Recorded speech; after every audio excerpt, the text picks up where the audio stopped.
大家好，我是秉言指玄。在当今的中国直播界，有一个所有资本都垂涎却永远无法复制的异类，他就是董宇辉。当别人还在直播间歇斯底里地喊着321上链接的时候，他却在双语解说牛排时和你聊苏东坡、聊尼采、聊读书修心、聊星辰大海。别人带货靠的是极限低价，而他带货仅仅靠着那些触动人心的小作文，就能在与辉同行的首播夜单场砸下惊人的1.6亿 GMV。这已经不是带货，这叫文化降维打击。但是就是这样一个被千万粉丝捧上神坛，被视为直播界最后一片净土的读书人，最近却深陷舆论的漩涡。从小作文风波到刚刚过去的地标麻黄鸡造假争议，以及央视315动爪漩涡，他的严选口碑正在遭遇前所未有的极限施压。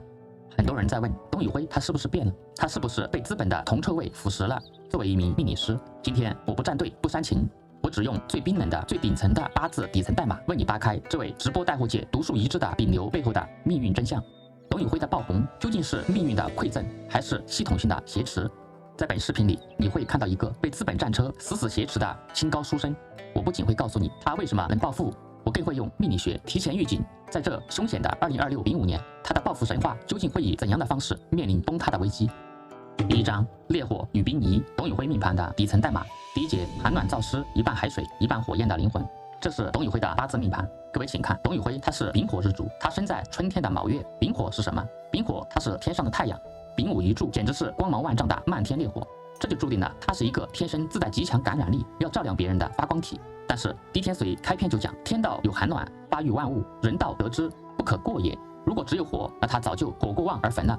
大家看一下，他的年柱是癸酉，这是冰凉的水和金；时柱是己丑，这是寒冷的冻土烂泥。所以我们可以得出，董宇辉的内心和理想，也就是这个日主和月主木生火，是极其的炽热纯粹的。但是他所处的外部环境，也就是年柱和最终的落脚点，也就是时柱，却是极其冰冷现实的商业环境。这一半海水一半火焰的极端温差，造就了他极具张力，甚至带有强烈破碎感的人格魅力。第二节，格局与空亡。我们从格局角度来看，它的月令是卯木，而这个月干是乙木，这个月柱是纯粹的阴木，这叫正印格。正印代表传统思想、名誉、学习、思考的能力，也代表读书人的风骨、善良以及共情力，也代表对世俗铜臭味的天然排斥。这就是他能吸引几千万丈母娘粉的基因密码。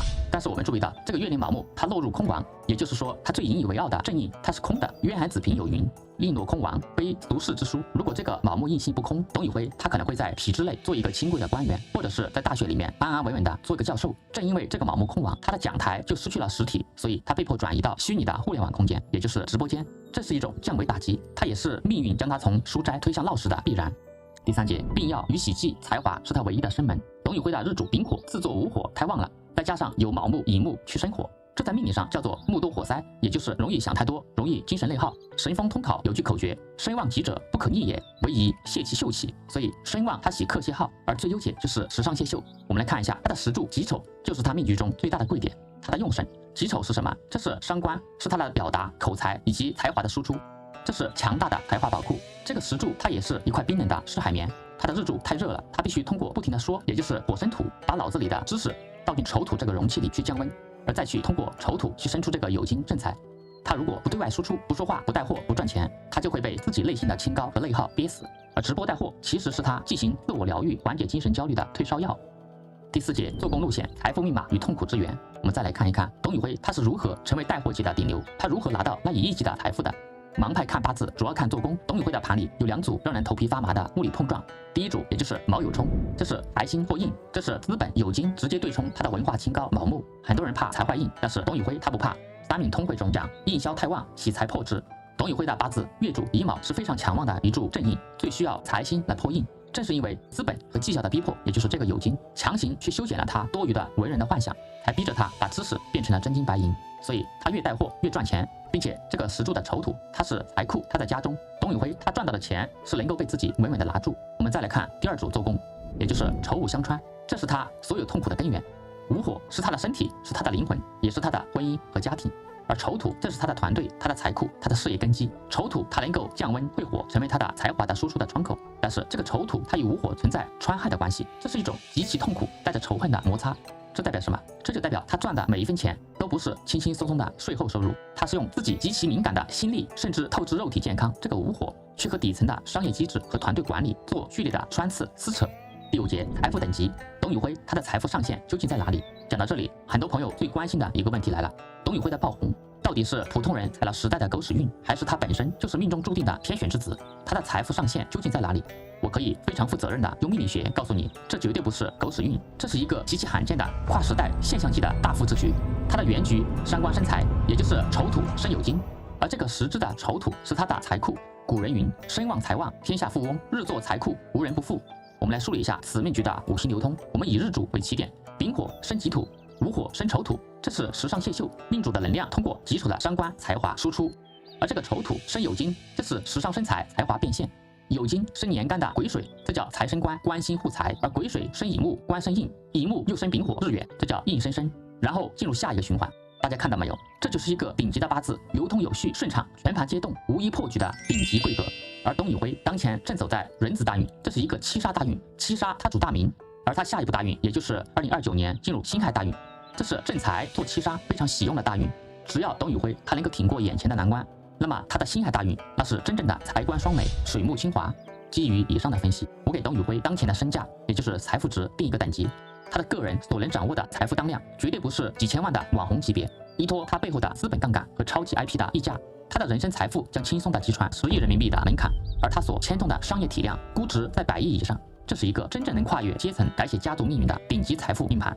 第6节，没有无缘无故的巅峰，但是我们要明白一个道理，没有无缘无故的巅峰，只有严丝合缝的时代。如果董宇辉早生10年、20年，在那个没有互联网、没有短视频的时代，他会是怎么样的？他命局中那个落了空亡的正印，这个卯木和那团狂躁的丙午烈火，在实体社会里根本找不到宣泄的出口。他大概率只会是一个在某所中学里口才极好、受学生爱戴，但是内心极度苦闷、清高而且贫穷的教研组长。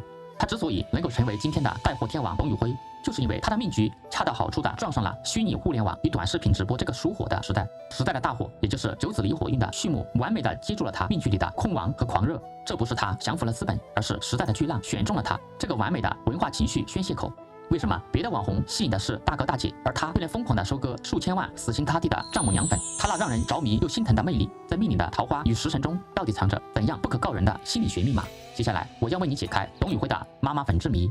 第2章，流量黑洞与丈母娘粉之谜。很多人会有疑问，董宇辉他性格好，但是他为什么能够活到这种邪门的地步？在这一章节，我将从命理学角度解开董宇辉的宇宙级吸粉密码，以及他那个未解之谜，为什么偏偏是丈母娘粉？第1节，子午卯酉及其4大桃花的男人。我们在命理学中有4个地支被称为4正星，也就是大家常听说的4桃花：子午卯酉，它们分别代表正北、正南、正东和正西。古籍三明通会中说：子午卯酉全，大格也，名动四方。也有口诀叫遍野桃花，万人迷。大家看一看董宇辉的命盘，年支是酉，月支是卯，日支是午火，他天生就带有3朵桃花。更可怕的是，他现在走的大运是壬子，这里又来一个子水，大家看明白了吗？在这个大运，董宇辉4桃花齐聚，这4颗代表着极致吸引力的核弹被他在这10年里彻底的集齐了。在自媒体时代，这个桃花它并不是只谈恋爱，它叫做路人缘，也叫眼缘。当一个人集齐了4正气，他就像站在了十字路口的中心，无论东西南北，无论哪个阶层的人，只要看他一眼，都可能会被这股强大的磁场给吸进去。这就是董宇辉他成为流量黑洞的底层玄机。第2节，纯正的卯木，最铁血的纯度。董宇辉除了吸粉多以外，他的粉丝还有一个特点，极其的忠诚，甚至狂热。这又是为什么？我们来看一下他的月令卯木和这个月柱乙卯，这是一个上下贯通、没有杂质的纯木，因为它的本气就是乙木正印。在命理中，这个月柱它代表环境，代表基本盘。这就意味着董宇辉他的核心粉丝群体，他不是那种今天喜欢这个，明天喜欢那个的墙头草。纯木就代表着执着、死心塌地，甚至有点柔。这股纯木的力量，它源源不断的去生他的丙午火。这群粉丝，他们是真的在拿自己的真金白银和全部的热情在为他燃烧。第3节，丈母娘粉之谜，他为何精准的拿捏了中老年女性？这是整个直播界最百思不得其解的现象，但是在八字面前，答案就写在脑门上。他的月柱这个乙卯在食神里叫什么？它是正印。原孩子评里讲，正印者慈悲为怀，它代表母亲、长辈和传统美德。而且这个乙卯它是阴木，不是甲木那种阳刚之木。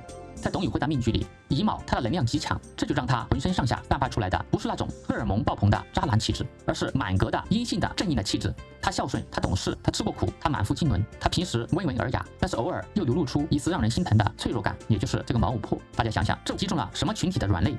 这完美的击中了中国传统中年女性潜意识里的那个最理想的儿子，或者是最完美的准女婿的形象。小姑娘她可能喜欢酷的、帅的，甚至高冷的。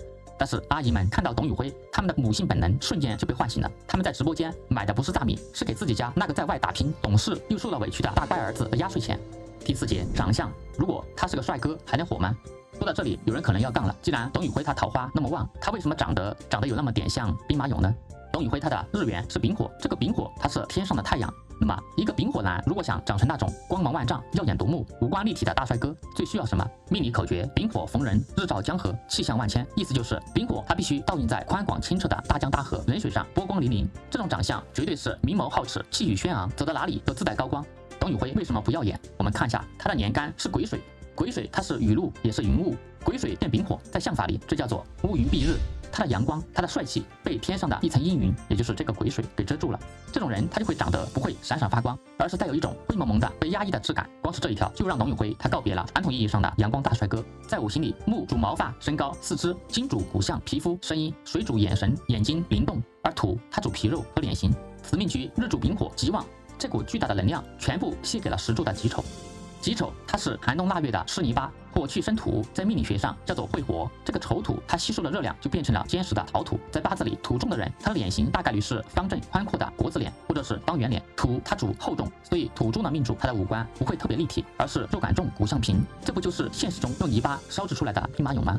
为何董宇辉他面带苦相？在八字里，娥主圆润顺畅，冲主锐利破相，而川亥它主扭曲别扭、内心挣扎的外化。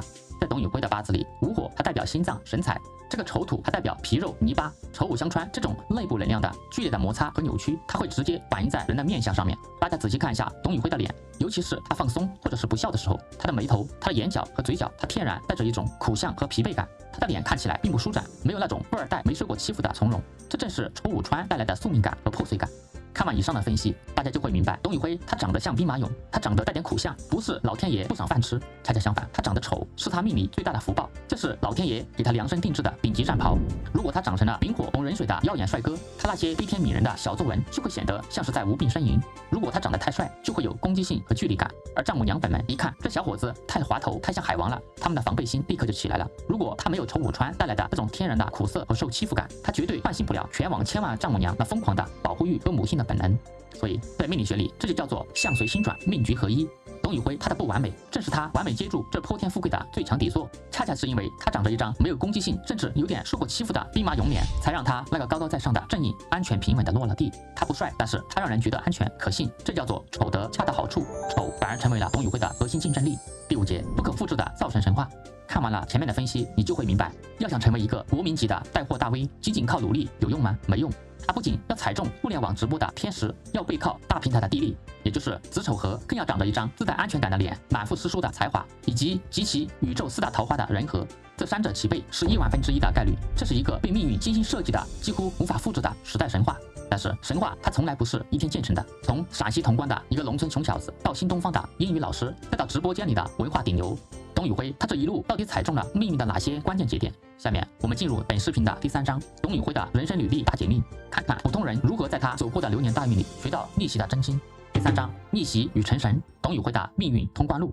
董宇辉他从陕西潼关一个连学费都要靠借的农村穷小子，到2025年狂揽210亿销售额的直播界至高神，这跨越阶层的惊天逆袭到底是怎样发生的？让我带大家进入董宇辉的人生沙盘，你们会发现他人生中每一次跌落谷底和每一次登顶巅峰，都在他的八字大运里写得清清楚楚，分毫不差。第1节，你印中的童年与书香。我们先来看一下董宇辉的出身，他为什么没有生在富贵家庭？我们判断儿时的家境主要看年柱，董宇辉的年柱是癸酉，癸水是正官，酉金它是正财，癸酉一柱它本来是给丙午降温的，而且是给他提供现实财富和格局的用神。年柱为喜用，但是他为什么生在农村，祖业破败？那是因为财根被拔。年柱虽然喜用，但是太弱了。因为旁边紧邻月令卯木是极强的印星，这里有一个卯酉相冲，这是原局最大的物理破坏。月令卯木它仗着春天的旺气，直接把年支的酉金亥星，它代表父亲，代表祖上的产业，卯酉相冲，强大的卯木去冲击弱小的酉金，这个财星给冲烂了。喜神酉金被强旺的忌神卯木冲破，这就是他出身寒微、家境贫苦的真正的命理学的原因。他为什么能在困境中长出文人的骨气？这就是因为他月令，这是纯正的印星。他的父亲到处去要旧杂志给他看，他的奶奶在丁宝面前展现出惊人的平静，这都是印星的力量。印星代表长辈的庇护、精神的喂养。虽然物质上也就是年柱的酉金被破坏，老天爷让他穷得响叮当，但是精神上也就是这个月柱给他塞满了顶级的文化养料。第2节，倒数第1到全校第2的学霸密码，甲寅大运。到了读书的年纪，董宇辉进入了他人生的第一部大运，也就是99年的甲寅大运。这是一部纯粹的偏印大运，木气冲天，地天水有云，木多火灾。原局的月柱就是天地一气的强木，再来一柱甲寅，木头太多了，火反而烧不起来，木多火灾全变成了内耗的浓烟。所以在这个甲寅大运里面，他是一个极度敏感、心思重，甚至有些自卑的孩子。所以我们看到初一的时候，他的英语是倒数第一。但是我们注意到，这个寅木它不仅是印星，它是日元丙火的长生之地。这股庞大的木气就像是一块超级海绵，逼着他去疯狂吸收知识。所以我们看到他初二的时候，他的成绩就跃升为年级第一，中考时全校第二。这就是偏印发力、绝地反击的典型表现。第三节，新东方的讲台，命运的泻药。2009年，董宇辉迎来了极其关键的癸丑大运。很多人觉得新东方的落幕是悲剧，但是在董宇辉的命盘里，这个癸丑10年是他打下100亿商业大厦地基的练功房。这10年，他考入西安外国语大学，也就是2011年辛卯年。卯酉冲，冲动印星，应验学业。他加入新东方当老师，23岁就成为最年轻的教研主管。他凭什么？因为这部大运的丑土来了，丙火太旺，他急需丑土来泄火。当老师，他就是在讲台上疯狂的输出，伤官泄秀。在这个癸丑10年，他终于找到了情绪和才华的出口。他把满脑子的知识，也就是木，通过嘴巴这个土讲给了千万个学生听。新东方的讲台就是命运给他开的退烧药，让他的才华第一次完整的完成了商业闭环。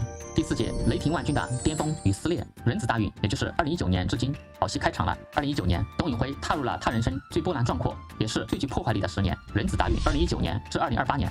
这是一部七杀大运，渊海子平有云：身强杀浅，甲杀为权。丙火身旺，他遇到强劲的壬水七杀，这叫做日照江河，他注定要扬名立万。但是代价是什么？代价就是子午冲。大运的子水，它像海啸一样冲向他日支的午火，这是他的基本盘。所以壬子这10年，他的命运注定要被彻底的掀翻重来。大家看一下这3个精准的命运引爆点。引爆点1，被迫转型的带货郎。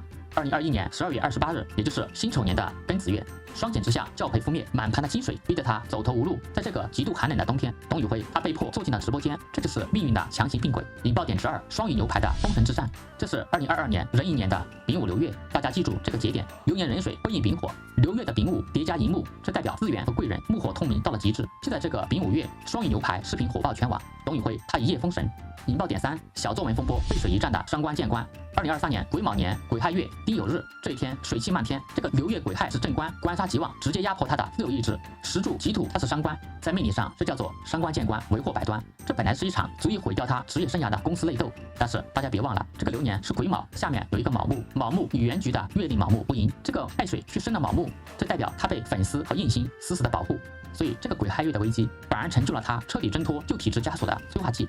所以我们看到几天后，董宇辉直接翻身成为了高级合伙人，并成立了宇辉同行，这就叫做置之死地而后生。第5节，200亿大厦与终极命理总结。时间来到2024年甲辰年和2025年乙巳年，随着2024年8月，也就是甲辰流年壬申流月，形成了申子辰单合水局。在这个8月份，董宇辉实现了100%的完全独立控股。宇辉同行在2025年一路狂飙，斩获了超过210亿的恐怖销售额。回顾董宇辉这跌宕起伏的30年，事实已经极其冷酷地印证了他命盘中的喜机密码。他真正的喜用神是什么？是土和金。他真正的忌神是过旺的木和火。各位朋友，你们看懂了董宇辉命运的草蛇灰线了吗？他靠着土和金建立起了210亿的事业地基，但是他现在走在壬子大运的巨浪里。就在眼下，我们已经进入了2026年丙午年，这是纯粹的强大的火年，是他的终极的忌神之年。当流年的单支午火阳刃带着狂热的粉丝情绪和不受控制的内部撕裂，疯狂的去焚烧他赖以生存的那个丑土，也就是他的商业地基的时候，会发生什么？宇辉同行这艘商业航母到底会不会在2026年的盛夏迎来一场雷霆万钧的塌房乃至崩沙的危机？第4章，烈火焚城，董宇辉的2026丙午生死劫。各位朋友，看懂了董宇辉的逆袭密码，你一定会惊叹命运的神奇。但是他真正的考验不是当年的双减，也不是小作文风波，而是我们所有人正在经历的2026年丙午赤马之年。作为一个命理师，预测一个现役顶流大 V 的运势是要承担极大风险的。但我今天必须把实话说出来，因为命运的警报器其实早就拉响了。古语云：风起于清平之末，浪沉于危难之间。大家回想一下，今年1月初的麻黄鸡侵权事件，再到刚刚过去的央视315晚会，董宇辉曾经带货的凤爪被爆出食品安全问题。很多人觉得这只是树大招风，公关一下就过去了，但是在命理师眼里，这绝对不是偶然，这是丙午之劫全面爆发前的物理级预警。很多人说董宇辉现在如日中天，他怎么可能突然塌房？古诗云：夕云初起，日成阁，山雨欲来风满楼。当我把2026年排进他的八字原局时，我看到的不是晴空万里，而是一座随时会喷发的超级火山。在进行流月推演之前，我必须先带大家看清这个丙午2字砸进他的命盘到底引发了怎样恐怖的能量核爆。第一节底层逻辑绝对忌神的降临，在前面的分析中，我们已经确定董宇辉的八字，我极旺，最怕再来强火。但是在宏观上，我们步入了九子离火运，大时代就是一团火。在微观上，2026年是丙午年，天干地支全是纯粹的暴力的阳火，而它的日柱也是丙午。在命理学中，流年与日柱一模一样，这叫做福银。三命通会中有一句极其应验的铁段：反阴福银，七替连连。如果是喜神福银，那是好事成双。但是在他的命局里，这个丙午是绝对的忌神福银，这就意味着他内心深处最狂热、最倔强、最容易失控的那一面，也就是阳刃，在今年会被100%的复制、放大和激发。这是一种极度危险的自我膨胀与内耗。我们再来看一下能量的流动路径。它的年柱癸水去生了月柱的乙木，这个乙卯木就像发了疯一样，把所有的燃料全部扔进大火里，也就是木生火。在今年的时空里，命盘中所有的能量，不管是名气、资源还是粉丝的狂热，最终全部汇聚成了3个字：杀向火。此时的董宇辉，他已经被架在一座即将喷发的火山口上，这股毁天灭地的岩浆最终杀向了哪里？杀向了我们之前找出的那个唯一的能够救命的贵点，也就是这个中枢降温空调实质的丑土。火生土本来是相生，但是在地支里午火和丑土相遇，这不叫生，这叫穿害。地天随说穿害最毒，犹如暗箭伤人，这是一种极其粗暴、刺痛、带着仇恨的破坏方式。丑土是董宇辉的财富，是他的基本盘，是他的底层供应链，也是他一手带出来的团队。3支狂暴的午火，就像3把烧红的尖刀，刺穿了这块冰冷的湿泥巴丑土。这不是简简单单的团队人事变动，或者是亏点钱，这是惨烈的内部撕裂、价值观的崩塌，以及商业地基被狂热的情绪直接烧穿。或许有人会说，他不还有壬子大运吗？这个子水能不能去冲午火，能不能降温？确实，这个大运壬子它代表官方、平台和大资本，子水合住了这个丑土，子丑合，这代表官方给他的事业、给他的根基做背书。他还试图去压制午火，这个子午相冲。但是在今年3午火冲1子水，少量的水泼向大火，不仅灭不了火，反而会被气化，激起更猛烈的火舌。在命理上，这叫做火旺水干，激怒旺神。原本这个子水是来缓冲的，结果被狂热到极点的粉丝或者是失控的情绪，这个午火直接反冲。官方的保护，也就是子丑合，在丑土被烧烂的那一刻破裂了，最终演化成劫财冲杀的公关灾难。各位听完这个宏观能量图，你有没有感受到那种令人窒息的压迫感？丑土被穿烂，子水被熬干，这已经不是普通的流年不利，这是命运机器的全面过载。这场注定要爆炸的核弹，其引线是如何被点燃呢？它又会在哪个月份迎来最惨烈的引爆？接下来，请跟我一起进入流月生死推演。第2节流月推演，壬辰月的假象与甲午月的阳刃冲杀。现在是3月下旬，农历的辛卯月，辛金财星透出，底下坐着卯木正印，这叫做财印相战。所以在这个月，他因为过去的商业利益，比如说卖凤爪，遭遇了声誉反噬，也就是这个卯木受伤。而接下来进入壬辰月，七杀做库，粉丝们可能会在这个月松一口气，因为这个辰土它是水库，它是湿土，它能够会火降温。所以在这个月，舆论大概率会平息，甚至他的直播间数据会迎来一波回暖。但是，请记住我的论断，这绝对不是危机的解除，这恰恰是海啸退潮后的可怕的宁静。尘土它只是暂时吸收了一点火气，它根本挡不住接下来的烈日灼心。命运的绞肉机将在阳历的6月份，也就是甲午月正式开启最高转速。董宇辉他现在走的是壬子大运，它代表官方平台规则，而流年丙午日柱也是丙午，6月份又来一个甲午，3支午火迎面撞上一个大运的子水，在盲派命理中，这叫做群刃冲杀，午火是他的阳刃，这代表极其狂热的情绪、不受控的粉丝群体以及他内心的倔强。我在这里做一个严谨的预测，应期在这个6月份，也就是甲午月，可能会爆发一场由极端粉丝群体，也就是阳刃引发的不受控的舆论危机。因为劫财代表群体盲从者，水能载舟，亦能覆舟。当粉丝的保护欲变成一种排他性的宗教式的狂热，他们就会去攻击竞争对手，攻击平台规则，最终倒逼官方这个子水不得不采取雷霆手段去灭火。这是被动反噬，这不是普通的掉粉，极有可能面临全网限流，甚至直播间被停播整顿的软封杀的局面。劫财在职场上，它也代表同辈、合伙人以及核心的骨干。火克有金正财，穿丑土财库，这叫做群匹真财。与辉同行做大了210亿的盘子，利益太大了。这3支午火极有可能是他公司内部不同派系或者是背后的资方，他们为了争夺控制权和利益，在内部大打出手。这种内耗的高温，直接把这个代表公司底层运作的丑土给烧穿了。也可能是公司在资本的裹挟下，为了追求极致的 GMV， 盲目跨界，疯狂增加 SKU， 导致品控，也就是这个丑土完全跟不上扩张的速度。最终在某一个极其严重的供应链的节点上，比如说食品安全或者是严重的税务问题而彻底引爆。第3节乙未月的根基爆破和后续流月推演。如果说6月份甲午月是名声受损和直播账号被限制，那么这个7月份的乙未月就是它的商业大厦的地动山摇。未土它是干燥的火山灰，当未土撞上他命局中的最重要的枢纽丑土，这叫做丑未相冲。丑土是他的财库，是他公司的合伙制度，是他的核心团队。神风通考讲，库宜开不宜冲破，破则财散人离。在7月份掩盖在与辉同行内部的利益分配矛盾、深层的供应链合规问题，甚至是税务法务的引雷可能会被炸开，团队核心骨干可能会分崩离析，他的商业大厦面临实质性的财务塌方。很多人以为故事到这里是不是就结束了？但是商场的残酷在于，大火烧完之后，账单才会送达。接下来的3个月将是一条极其清晰的割肉赔偿以及扯皮的收尾脉络。8月，灵活比肩带头，而底下坐着申金偏财。这个申金它不仅是钱，更是代表冷酷的资本规则。申金它会去暗合大运的子水申子半合。经历了6月、7月的一轮失控，团队炸裂，到了8月份，官方和背后的资本可能会下场收拾残局。这个月，他可能面临的是巨额的财务清算、违约金赔偿，或者是不得不割让手里极其核心的商业资产，也就是偏财。这叫做花钱买平安。接下来的丁酉月，这是阳历9月，丁火它是劫财，劫财见财，酉金冲卯，这是秋天最肃杀的一个月。卯酉相冲，这就代表他内心的那份为人的清高，也就是这个卯木与商业利益，也就是酉金，迎来了大结局式的决裂。为了平息风波，保住最后的名声，他可能会被迫进行极其痛苦的切割，可能是正式剥离某些引发争议的业务线，或者是与最初一起打拼但理念不合的资本合伙人，也就是这个丁火分家。这不仅是分钱，更是分道扬镳。第4节戊戌月的猛烈余震和丁未年的温情绞杀，到了阳历的10月戊戌月，戌土它是火库，大火入墓，事情是不是该平息了？但是不仅不会平息，反而是余震最猛烈、撕扯最血腥的一个月，因为戊癸相合，这是食神合官。流月的天干透出了极其强旺的戊土，这是食神，食神直接合住了年柱的癸水，这个代表平台官方，这叫做食神合官。在经过夏天的毁灭性打击后，在这个月，董宇辉他可能将被迫出来发布声明，他要用自己最后的才华和口才，也就是这个食神戊土，去努力安抚官方、平台、粉丝、大众，试图保住最后的体面。这是一场凶险的公关保卫战，因为这个月存在酉戌相穿。在这个月，为了平息事态，他必须支付庞大的违约金罚款，或者是他公司的核心资产这个酉金，它的市值将遭遇断崖式的暴跌。这是一种看得见的、摸得着的财富大出血。另外，还存在这个丑戌相刑，丑土是他的基本盘、他的团队、他的商业机制。丑戌相刑就等于在他的公司内部引爆了一颗定向炸弹。这个月，他将面临公司架构的大换血，以及核心高管的激烈清洗，甚至是与曾经并肩作战的团队因为利益和责任分配不均而对簿公堂。而这一切的剧烈的阵痛，都是为了在接下来的更漫长的折磨人的2027年丁未年中，能够留下一丝活下去的资本。时间来到2027年丁未年，这是一场披着温情外衣的绞杀战。我们来看一下流年丁未入局会产生怎样的变化。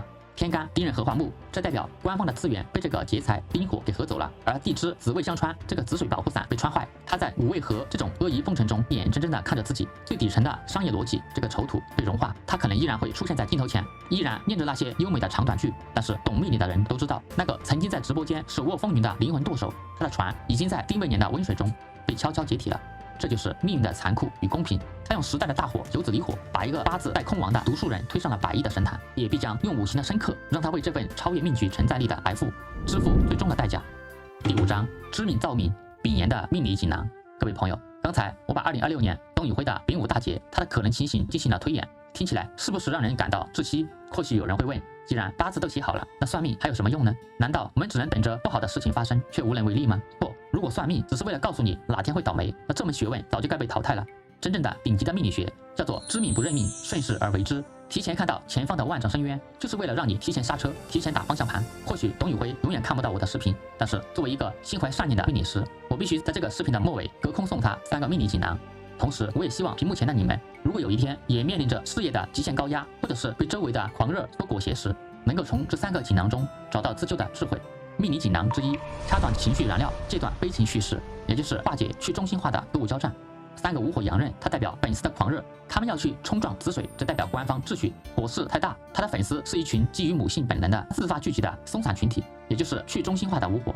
它真正的病根在于它命局中的乙卯柱，卯木则代表表达、倾诉以及清高，它一直在源源不断的去生助午火，也就是去煽动粉丝的情绪。那么我们的破局策略，既然我们无法控制这个午火，我们就必须控制这个点火的源头卯木，也就是他自己对外的公众叙事。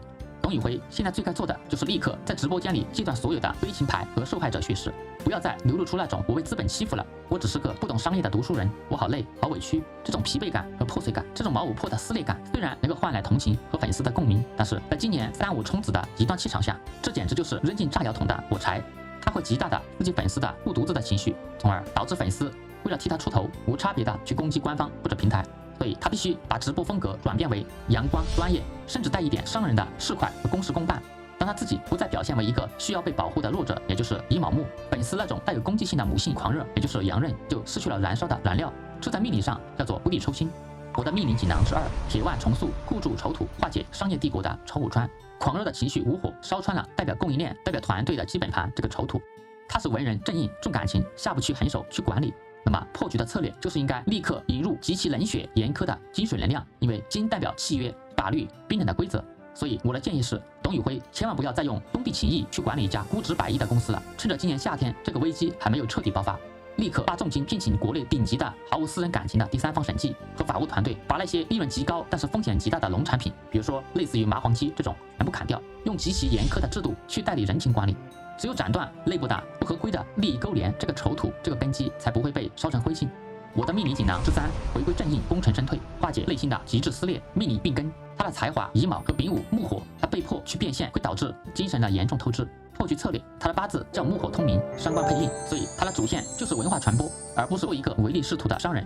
所以在2026年这个大节之年，最好的防御就是退，大幅度减少个人的直播带货的频次，把镜头让给团队的新人。他自己应该转身去做什么？他应该去做纯粹的文化访谈，去写书，去偏远山区做真实的教育支教，把带货主播这个标签洗掉，重新穿上读书人的长衫。当他不再站在名利场的最中央，资本的暗箭和舆论的烈火自然就找不到靶子了。结语：命运的共振与邀约。各位，这就是我给董宇辉开出的3味大药：降温、合规、退让。其实这不仅是董宇辉的解，也是我们每一个普通人在名利双收时最容易犯的错，不知进退。无论他是涅槃重生还是黯然退场，他都已经在中国互联网的历史上留下了极其浓墨重彩的一笔。尾声：火海中的莲花与命运的共舞。第一节剧本的真相：鲜花着锦与赤马红羊。各位朋友，我用了5个篇章去推演董宇辉从草根逆袭到百亿神坛的传奇，也冷酷地预判了他在2026年丙午赤马之年即将面临的滔天火海。那么他拿的到底是一个什么样的人生剧本？为什么2023年到2025年他能够烈火烹油、鲜花着锦，成为全网唯一不可复制的带货天王？而到了今天，他却又面临着资本与舆论的无情绞杀。其实这就是命运最宏大也是最残忍的编剧能力。我们这个时代在九子离火大运中，需要一个有文化的灵魂来抚慰大众在经济转型期的焦虑与创伤。于是上天挑中了带着乙卯正义的董宇辉，把他推上了时代的最强风口。但是他的骨子里始终是一个清高的读书人，而不是一个冷血的资本家。当他的商业帝国膨胀到200亿的规模时，他的德与才已经无法承载如此庞大、极其复杂的利益纠葛。2026年的丙午之火，与其说是老天爷在惩罚他，不如说是宇宙的能量守恒定律在强行的对他进行一场压力测试和清算。第2节，顶流的黄昏，他与薇娅、辛巴们的本质区别。有人担心董宇辉会不会挺不过去，会不会成为下一个跌落神坛的薇娅、辛巴，或者是疯狂的小杨哥？作为命理师，我给大家吃一颗定心丸。董宇辉的跌落与他们截然不同，那些纯粹的带货网红，往往是倒在才华硬的极致贪婪上，倒在税务劣质产品和底线的沦丧上。而董宇辉的危机是子午交战，丑未相冲，丑午相穿，是他在清高与世俗之间的痛苦撕裂，是粉丝狂热与官方规则的剧烈冲撞。别人的跌落是因为太精明、太贪婪，而他如果受伤，那是因为太天真、太执拗。所以，哪怕是这座名为宇辉同行的商业大厦在丁未年的危水中解体，董宇辉这个人他也不会被世人唾弃。这绝对不是他命运的绝唱，而是一场褪去资本华服，让他灵魂真正淬火重生的烈火试炼。